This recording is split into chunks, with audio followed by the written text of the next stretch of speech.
तो ये देखो, अगर मान लो कि आपके पास में एक नंबर है, पी एक नंबर है, आ रहा है समझ में, और इसका पावर मान लो अगर यम है, क्या है उसका पावर यम, ठीक है। उसके बाद में इसके बीच में इनटू है और अनदर नंबर है पी, यानी पी और पी सेम नंबर रहेगा, और इसके साथ में इसके पावर में क्या है यम। तो इसका जो फार्मूला बनता है या जो लिखने का जो तरीका बनता है, यहाँ भी पी है, यहाँ भी क्या है पी है, तो यहाँ पर क्या लिखेंगे पी, और जो पावर है मल्टीप्लिकेशन है अगर, तो यहाँ पर करेंगे यम प्लस यम प्लस यम। एग्जाम्पल के तौर पे अगर हम देखेंगे बेटा इसको, तो मान लीजिए आपके पास 3 के पावर में 7 है, इंटू 3 के पावर में अगर 3 है, तो इसका मतलब होता है 3 के पावर में 7 प्लस 3, मतलब 3 के पावर में 10। आ रहा है समझ में? इस तरह से सॉल्व करेंगे, ये हमारा पहला क्या है फार्मूला बनता है। उसके बाद देखो हमारा जो सेकंड फार्मूला बनता है वो इस तरह से बनता है। अगर मान लीजिए कि p के पावर में कितना है यम है, p के पावर में क्या है यम, डिवाइड बाय p के पावर में अगर यम है, तो अब यहाँ मल्टीप्लिकेशन था तो यहाँ पे प्लस हुआ, क्या हुआ यहाँ पे प्लस हुआ। अब यहाँ पर क्या है डिवीजन, क्या है यहाँ पे डिवीजन, तो इसको लिखने का तरीका ऐसा है p इसके पावर में यम माइनस यम, ठीक है। तो तुमको एक क्वेश्चन आया था वैसे भी, ठीक है। इसमें देखो, इसमें अगर एग्जाम्पल अगर बनाओगे आप, तो एग्जाम्पल ऐसे बनते हैं यहाँ पे कि मान लीजिए आपके पास नंबर है 3 का पावर क्या है 7, और यहाँ पे पावर है 3 और उसका पावर है 4, तो इसका क्या हो जाएगा 3 के पावर में 7 माइनस 4, यानी मल्टीप्लिकेशन है तो एडिशन और डिवीजन है तो सब्ट्रैक्शन। तो इसका आगे जाके 3 के पावर में क्या हो जाएगा 7 माइनस 4 कितना 3, इसका फाइनल आंसर क्या है 27। अब देखो अगर ऑप्शन में अगर पावर में अगर दिया हुआ है, ऑप्शन चारों पावर में ऑप्शन में दिया है तो इतना रखने का, और अगर फाइनल आंसर दिया है तो उसको सॉल्व करने का। जिस तरह एक सॉल्व करने का तरीका बता रहा हूं तुमको मैं, हमेशा आंसर जो निकालने की कोशिश करना चाहिए ऑप्शन क्या दिया हुआ है उसके हिसाब से। कोई भी क्वेश्चन सॉल्व कर रहे हो उसके ऑप्शन को देखो, ऑप्शन में क्या आंसर है वो आंसर लाने की कोशिश करो, ठीक है। उसके बाद देखो और एक है यहाँ फार्मूले है, इसमें दिखेगा यहाँ से, चलो इधर लिखते हैं, दिखेगा यहाँ से 3। चलो देखो नंबर है फिर से p है, p के पावर में क्या है यम, उसका होल ब्रैकेट और उसके पावर में क्या है इस तरह से, फिर इसका होता है p और यम इंटू यम। इसको लिखने का तरीका है p के पावर में यम यम। एग्जाम्पल अगर हम देखेंगे इसका, अगर तो मान लीजिए 3 के पावर में 7 है और उसके पावर में 2 है, तो इसका मतलब होता है 3 के पावर में 7 इंटू 2, ठीक है, यानी ये होता है 7 2 जा 20। आ रहा है समझ में? इस तरीके से हमको ये सॉल्व करना है, ठीक है। उसके बाद देखो अगर आपके पास में है इन ब्रैकेट पी क्यू और उसके पावर में क्या है यन, तो ये पावर सेपरेट होता है। कैसे होता है देखो, पी के पावर में भी यन रहेगा इनटू क्यू के पावर में भी यन। एग्जाम्पल के तौर पे देखा जाएगा तो मान लो अगर एक्स वाई के पावर में अगर 3 है, एक्स वाई के पावर में 3 है, तो इसका मतलब क्या होगा एक्स के पावर में 3 इंटू वाई के पावर में 3। आ रहा है समझ में? इतना समझा? इतना ठीक है।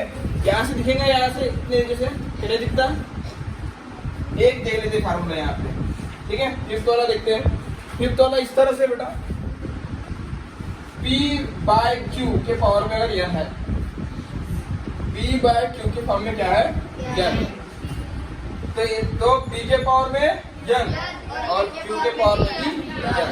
एग्जाम्पल क्या देखेंगे इसका अपन कि 3 बाय 4 के पावर में अगर -2 है, इससे एग्जाम्पल -2 रहता है, तो इसका 3 के पावर में क्या हो जाएगा -2 और 4 की पावर में क्या हो जाएगा -2। माइनस यहाँ से हटा दो तो यहाँ से माइनस भी हट जाएगा, यहाँ से माइनस भी हट जाएगा। आ जाएंगे इस तरह से, ठीक है, लिख लो इतना। या एक काम करो, आई थिंक, हाँ लिख लो, पॉज करके इस पिक्चर लाउड बंद करवा दे। देखो छठवां फार्मूला ये बनेगा, अगर मान लो किसी भी नंबर के ऊपर अगर उसके पावर में अगर 0 है तो उसका मतलब क्या होता है 1। अब इसका रीजन ऐसे है, देखो p के पावर में 0 है मतलब p के पावर में आप लिख सकते हो 1 माइनस 1। 0 का मतलब क्या होगा रे 1 माइनस 1। अब इसको हम पढ़ेंगे एकदम कॉम्पिटेटिव JEE के लेवल के साथ पढ़ेंगे क्वेश्चन को हम लोग। तो 0 को हम क्या लिख सकते हैं 1 माइनस 1 लिख सकते हैं हम लोग, ठीक है। अब p के पावर में 1 माइनस 1 है तो यहाँ पे देखो ऐसा लिख सकते हैं उसको हम p के पावर में 1 डिवाइड बाय p के पावर में 1। ये कैसा, देखो अभी एक फार्मूला तुमने यहाँ देखे होंगे कि p के पावर में, ठीक है, अगर m माइनस n है तो उसका क्या बन जाता है p के पावर में m डिवाइड बाय p के पावर में n बन जाता है। अब भी जस्ट थोड़ी देर पहले बताया मैंने। तो अब p के पावर में 1 है, p के पावर में 1 है, p के पावर में 1 p छूंगा, p के पावर में p 1 छूंगा तो p से p कट जाएगा, बचेगा कितना 1, आ गया 1। नंबर का एग्जांपल लेते हैं, ये हटा दो इसको भी, मान लेते हैं यहाँ पे a के सॉरी 3 के पावर में 0 तो इसका आंसर 1 आता है। लेकिन आता कैसे है ये देखो, 3 के पावर में 0 मतलब 3 के पावर में 1 माइनस 1। 3 के पावर में 1 माइनस 1 है, इसका मतलब क्या होता है 3 के पावर में 1 डिवाइड बाय 3 के पावर में 1। 3 के पावर में 1 3, 3 के पावर में 1 3, 3 एक और 3, आंसर आ गया 1। इसीलिए 3 के पावर में 0 कितना हो जाएगा, आ रहा है समझ में। अब यहाँ पे 0 है, क्या है यहाँ पे 0। यहाँ नीचे कोई भी नंबर रहे, माइनस नंबर रहे या पॉजिटिव नंबर रहे, कोई भी रहे, आंसर क्या आएगा आ गया समझ में। तो चलो ये लिखो इतना और ये सामने उसका एग्जांपल लिखो, ठीक है। उसके बाद देखो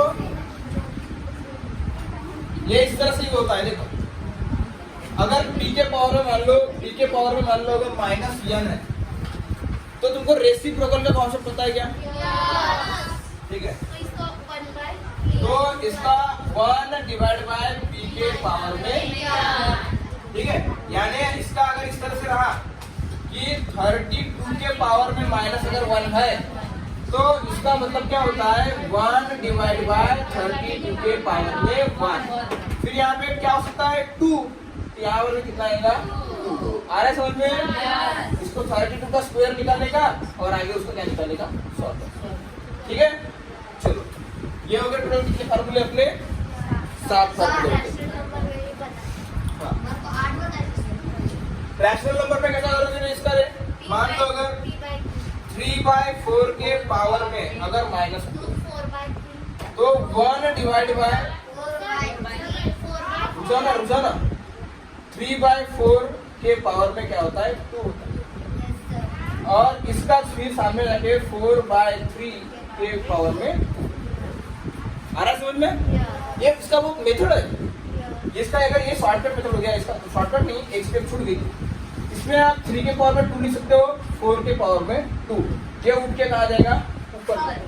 3 वाला कभी PQR रहता है क्या, P/Q रहता है ना, तो 1 ये 4/4 का पावर 2 का आ जाएगा ऊपर, तो ऊपर बन जाएगा 4/2, नीचे बन जाएगा 3/2। दोनों का पावर सेम है तो 4/3 के पावर में बनेगा इस तरह से, ठीक है। चलो अब इनके एग्जाम्पल देखते हैं हम लोग, बिठा दो इसको।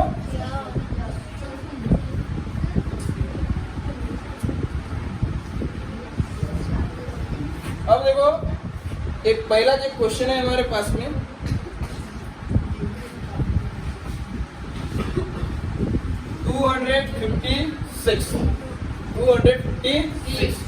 उसके पावर में है 3/4, कितना है 3/4। डर लगा थोड़ा सा, नहीं लगा।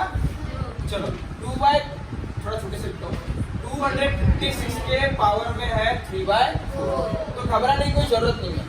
देखो सवाल कैसे करेंगे, ध्यान दे रहे हो सब लोग। इसको हम 256 के पावर में 3 इंटू 1/4 लिख सकते हैं।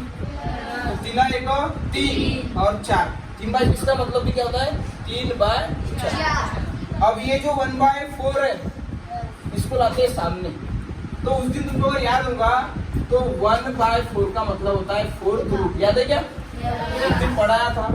अगर 1/3 रहा तो उसका मतलब क्या होता है 3/3 रूट। ये 4th रूट और वो 3rd रूट। तो मैंने क्या किया, इसको 3 इंटू 1/4 लिखा। 1/4 लगूंगा सामने तो ये बन जाएगा 4th रूट ऑफ 256 और इसका क्या बन जाएगा, बनेगा इस तरह से। ठीक है, ये 3 बचा है ना इधर। तो 4th रूट ऑफ 256 निकालो, 256 का चौथा रूट निकालो। तो ऐसा एक नंबर देखो कि जिसका 4th रूट का मतलब समझता है कि तुमको इसका आंसर कितना आता है 4 इंटू 4 इंटू 4 इंटू 4 कितना आता है इसका आंसर 4 चौक 16, 4 चौक 16 और 16 गुणिले 16 कितना होता है 256। तो ये क्या करते हैं देखो, मतलब 4 इंटू 4 इंटू 4 इंटू 4 करेंगे तो कितना होता है 256। तो इसको फिर ऐसा लिखने का और पावर में लिखने का 3। आ रहा है समझ में? आगे सॉल्व करोगे तो 4th रूट ऑफ, अब 4 कितने बार है यहाँ पे 4 बार है। तो इसको लिखेंगे 4 के पावर में 4। आ रहा है समझ में? और फिर से उसका पावर कितना 3। आ रहा है समझ में? अब ये देखो, एक बार मैंने पिछले बार कुछ square of area of square के जब फार्मूले में पढ़ा रहा था, आपको फार्मूले नहीं एक दो क्वेश्चन स्टार्टिंग में लिया था तो बताया था कि 4th रूट से ये कटता है करके। तो कितना बचेगा यहाँ पे 4 और 4 का पावर कितना 3। तो 4 का पावर 3 कितना आएगा आंसर 64। 4 का पावर 3 मतलब 4 इंटू 4 इंटू तो 4 चौक 16 और 16 चौक बनेगा इस तरह से। आया समझ में? लिखने का बाद में, ठीक है। चलो, कौन सी मेथड का समझ में आई एक बार ध्यान में रखना। देखो ना, ये अगर ऐसा रहा, ऐसा अगर रहा अगर कि 3rd root of 3 square, 3rd root of 3 का क्यूब, हाँ ठीक है, 3rd रूट ऑफ 3 क्यूब, ठीक है, नहीं ऐसा ही बोलते 3rd root of cube of 3। अभी आएगा question 3rd root of cube of 3। तो ये यहाँ भी 3 है और यहाँ भी 3 है अगर, तो रूट 3 से क्यूब कटता है तो बचेगा कितना 3। तो मैं वहां यूज किया देखो कि 256 का मतलब क्या होता है 4 इंटू 4 इंटू 4 इंटू 4 इंटू 4 4 बार है तो उसका पावर 4 बन जाएगा। इधर ऑलरेडी 4th पावर है, ये निकाला कैसे आएगा, निकालते हैं पैसे। तो ये रूट 4 से 4 कैंसिल, बचेगा कितना 4 और उसका पूरे का क्यूब सॉरी होल कितना बचा है क्यूब, तो 4 का क्यूब कितना 64। आ रहा है समझ में? चलो आगे देखते हैं।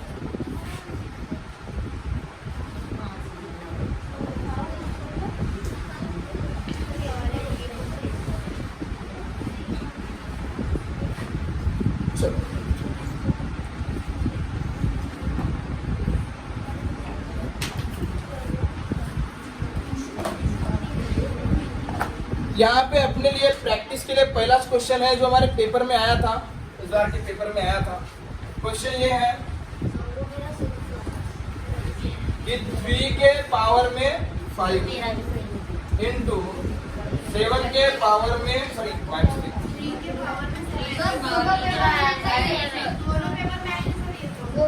है इस तरह से है। तो यहाँ पे सेम पावर है तो याद करो 3 के पावर में 5 प्लस 7 और इस तरह से हो जाएगा। ये 7 5 12 और ये 9। आगे जाके 3 के पावर में 12 माइनस 9, ये 3 12 माइनस 9 कितना 3 अब ऑप्शन में 3 की पावर में 3 दिया हुआ था, कोई रुक जाओ, आगे बढ़ने की जरूरत नहीं है। अगर मान लो सामने अगर डिजिट में अगर आंसर है तो 3 का पावर 3 27 आ रहा है समझ में? ओके। यहाँ पे एक क्वेश्चन बोला है the addition of natural numbers which are the smallest perfect square as well as perfect cube of the number. यहाँ क्वेश्चन लिख लेते हैं पहले फटाक से, चलो समझ लेते हैं पहले क्वेश्चन को, थोड़ी देर पॉज कर देता हूँ। देखो क्वेश्चन ऐसा है बेटा, इसका एडिशन करना है। क्या करना है? एडिशन। ध्यान दो, पहले एडिशन करना है, एक बार समझ में आगे क्वेश्चन पढ़ते हैं। अब नेचुरल नंबर होता है, क्या बोलता है? Natural number. नेचुरल नंबर की शुरुआत कहाँ से होती है? 1 से। अब तुमको क्या मालूम करना है? सबसे छोटा परफेक्ट स्क्वायर कौन सा है भाई? 1। यानी यहाँ पे लिखेंगे हम स्मॉलेस्ट परफेक्ट कितना है? 1। यानी 1 है, 1 का स्क्वायर कितना होता है? 1। और फिर स्मॉलेस्ट परफेक्ट क्यूब, ये भी कितना है? 1। 1 का क्यूब कितना? 1। और इन दोनों का एडिशन तो 1 + 1 कितना होता है? 2 होता है। 1 + 1 2, तो ऑप्शन नंबर 2 नहीं आएगा, 3 आएगा। समझा गया तुमको? चलो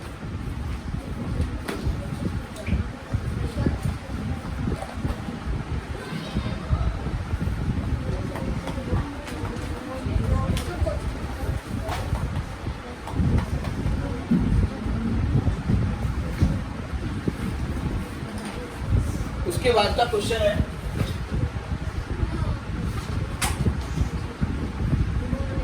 -343 के पावर में है।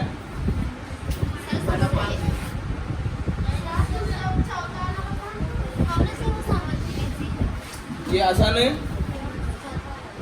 चौथा वाला क्या बोलता है देखो, चलो फिर पॉज कर दे, ये इस तरह के क्वेश्चन वहां नहीं पढ़ा।